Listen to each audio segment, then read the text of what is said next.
Mr. Benonom, it's a pleasure to have you as our guest of our television.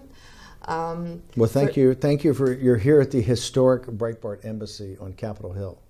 Yeah, first of all, I would like to present you somehow. You were a very close associate to Mr. Donald Trump. You were writing his political strategy and very close associate to him. And now there is an information that you're trying to work with conservatives in Europe before next year elections for European Parliament to somehow to support them and to make some kind of foundation in Brussels. Is that true? And how that idea is going on? Yeah, you know, before I came on the Trump campaign as a CEO, we had about 88 days to go. President Trump, I think, was down about 16 points. I had been working on this kind of populist nationalist, which is really a revolt in the United States for about 9 years. And it's really working class people and middle class people who just had enough of the globalists. They had enough of the globalists in this country, the political class, shipping their jobs, overseas, particularly to Asia, and then getting us into, continual foreign wars, particularly in the Middle East. And so there was just a complete rejection of that idea. And we had this thing called the Tea Party Revolt about 9 years ago, which I was very intimately involved in. And I just see that this is happening all over the world. It's happening in Europe, that people are standing up, these populist parties and nationalist parties are just saying, hey, Brussels has got too big a control of our life, and we want to be our own nation state. And so I've naturally gravitated over to England for UKIP and the Brexit movement, which was a forerunner to President Trump's victory. So I'm spending a lot more time there. We just announced a foundation, a not-for-profit called The Movement, which is going to be headquartered in Brussels. And the movement is really going to be quite simple. It's going to be a central repository of polling, messaging capability, data analytics, the types of things that these populist parties, these nationalist parties would need to kind of get organized and to be very competitive in these European parliamentary elections, which will take place in May of 19. I mean, essentially what we're trying to do is to be a countermeasure to George Soros. George Soros, who I think is the font of just about all evil in the United States and Europe, has built these NGOs, right, that works with the media, right, this kind of left-wing media, to be an opposition party to these populist and these nationalist parties throughout Europe. And so all we're trying to do is become a counterweight. Now, he's got billions of dollars of really U.S. money. None of the left media, the BBCs and the Channel 4s and the Times of London, they never talk about Soros is really taking this money, this American money, and trying to change the face of Europe. And all we're trying to be is a underfunded countermeasure to that, to really offer the sophistication and political process to counter that. And we think we're going to be very successful and really give the people of Europe, these individual nation states, whether it's Hungary or Germany or Italy, a real voice in the European Parliament starting in the spring of 2019. When you say that you're going to support conservatives, and when you talk about national parties in media, it's always somehow represented as dangerous. What do you think about that? Is that national politics? It is dangerous. It's dangerous to the globalist. You got to remember, this is a rigged game. Okay, the globalists, the party of Davos is what I call them. This kind of managerial, scientific, engineering, financial elite that from Wall Street and the City of London and Davos, these international finance centers, right, with their apparatchiks in Brussels, right, try to control, individual nation states and try to take power away from and sovereignty away from the people of, just like Washington, D.C. has done in the United States, is trying to become a big central government and take power away from the individual states. And the same thing you're seeing in Europe. And so for that media, for the Financial Times and the Times of London and the BBC and Channel 4, their heads blow up because we are dangerous. And the danger is that we're going to take power away from them. And so, yeah, I wear that as a badge of honor. The people are coming through, and I think you've seen throughout Europe that people are standing up for themselves. Well, Italy's a great example. There you had a populist party really in five-star movement, and you had more of a nationalist party in the League. And they really came together after the election to kind of merge into a unity government to north and south, of kind of left and right, and also populist nationalists to kind of run as a unity government against Brussels. And so I think that I'm there to support people that are nationalist and people that are populist, and I hope that the people in Brussels do see it as a danger, because it's meant to be. I have to ask you, Donald Trump is on half of his first mandate, and there are somehow public opinion is really polarized about the way he rules. He's really present, especially in social media. How do you look at his ruling until now, because you were very close to him? I think if you look at the actions that we laid out on the campaign, what he promised the American people, and if you look at those accomplishments to date, it's been extraordinary. I mean, we have growth over 4%. We really have a president who's engaged in bringing peace to the Korean Peninsula, trying to end the Korean War. He's trying to end the Cold War.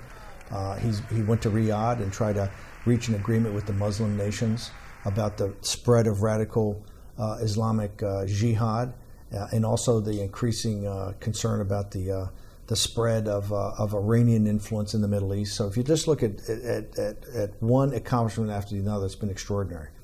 Now, what we've had in this country, in our country, since President Trump won, as really a total outsider and really ran a populist campaign, you've had the mainstream media, the Democratic Party, and really the corporatist elite have tried to reject Donald Trump. And so they have gone out of their way to have these investigations, and the Clintons would never embrace the real reason they lost. And the reason they lost is they lost touch with the working people in our country, particularly in heavily Democratic states like Michigan and Wisconsin and Pennsylvania and Iowa, which we won, Ohio.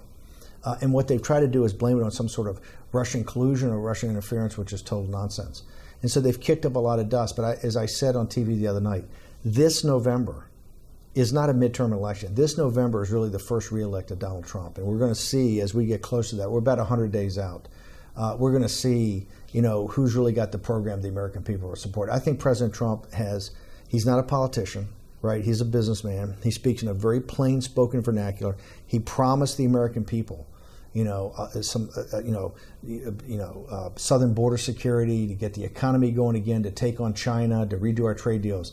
If you look at every aspect of what he promised, he's delivering on that. And I think the American people have his back. And I think these polls, a lot of the polls you're seeing, are just as nonsensical as the polls you saw before. Remember, we were supposed to lose by a landslide, and we won by a landslide. And that's the same people that badmouthed Trump as a candidate before, the same people badmouthing him now. So I think I would tell people in your country, just stand by. But Trump is very focused on winning in November, and I think we're going to do very well. How do you comment that he's not very popular outside? I mean, in media, there are different informations about him, about his acting in public. How do you think about that? Well, I think number one, remember, the elites in the United States were managing our decline. America was in decline.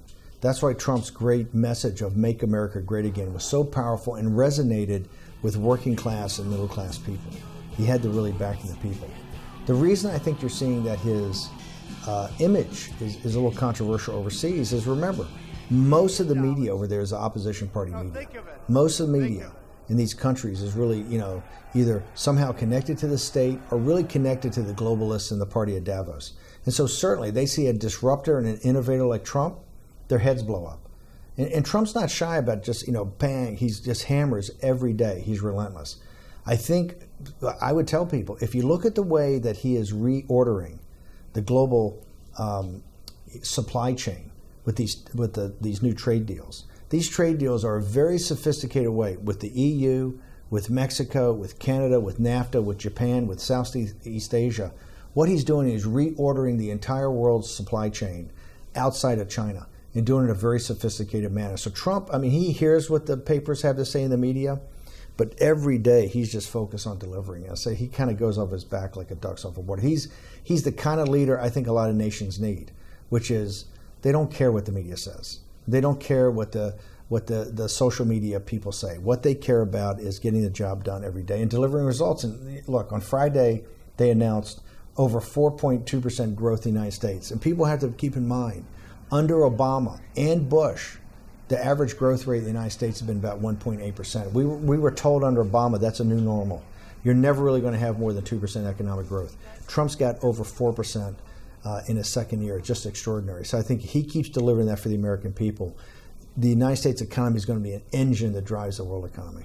How do you comment taxpayer investing in Soros and things like that? Is that the way Trump politics wants it to be invested? And can he even impact on that?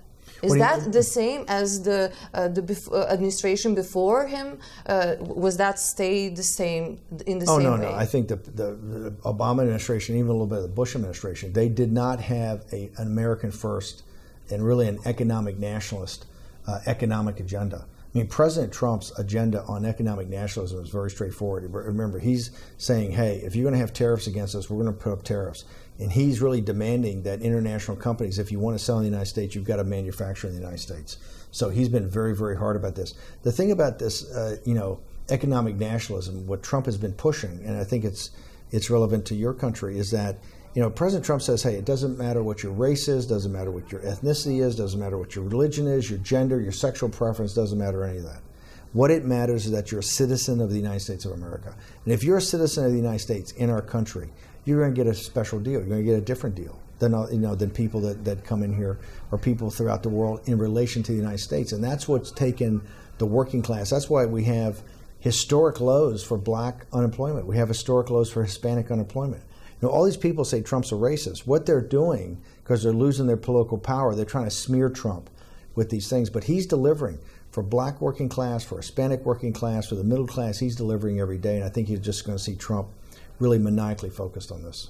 Soros groups and different kind of other groups. Yeah. So is that in a way that Trump politics wants it to invest? No, I think it's one of the things that we're going through. Remember, we put these budgets up. They got to go through a lot of vetting. I can tell you right off the bat that President Trump is not a fan of George Soros. George Soros has gone out of his way to try to defeat President Trump. I mean, he's been very open about the contempt he holds President Trump in. And I will tell you that it's one of the reasons I'm spending time in Europe is that I think George Soros is a very negative influence throughout the world. I think he's done a lot to harm Europe. I think this whole issue with migrants and the whole issue with the open borders and what has really hurt these countries, and you're seeing real blowback from places like Hungary and Austria and Italy, all comes from Soros-led initiatives. And so I think this Soros, like I said, I don't see tremendous opposition parties in Europe when I look at the political landscape. What I see is George Soros-funded NGOs coupled with this media, this left-wing media, is really the opposition. And I think you've seen it whether it's in Hungary or whether it's in Italy, you're beginning to see that reversed. And so I would say for people in the Republic, just stand by. But I think a lot of this is going to be reversed on the Soros guys, and they're really, really, really bad guys. Foreign affairs are very interesting when we talk about Donald Trump.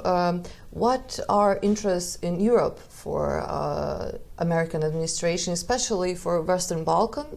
Information about changing ambassador in Bosnia and Herzegovina is confirmed. Does that mean that politics are going to change? Is that process slow, or it could be faster? Well, remember, President Trump went to Warsaw last August, about a year ago, and I think gave one of the most profound speeches of his entire administration. He went to Warsaw and said his number one priority was defense of Western civilization, okay? And he did it near the Warsaw Ghetto. This is a huge priority for President Trump, and I think President Trump has been a leader in trying to organize the Judeo-Christian West, right, into kind of having a sense of self. All of his stuff he's done on NATO is really to make NATO a more vibrant and robust alliance. What he's been saying is that I don't want Europe, the people in the United States don't want Europe as a protectorate. We don't want to be the military power, right, that's like a protectorate, that Europe's got to stand on its own 2 feet in alliance with ourselves. So Trump's gone out of his way with that. Europe is very, very important to President Trump, and obviously very important to the United States, because it's, you're essentially the mother civilization that the new world came out of. And so it's very, very important. President Trump reiterated that in Warsaw last year.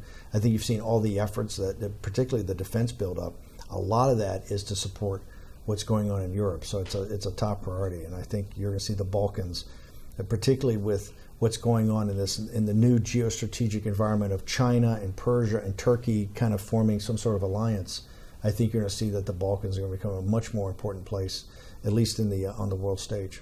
When we're talking about Balkans, it's said sometimes that America and Russia use that as a battlefield in Europe. So they're trying to have bigger impact in Europe through Balkans.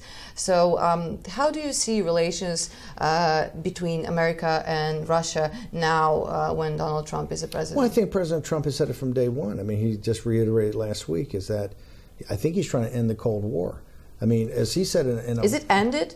I don't think it has. I mean, I think we had the opportunity to end it in the early 90s. I mean, the Berlin Wall came down, we had a chance to end it.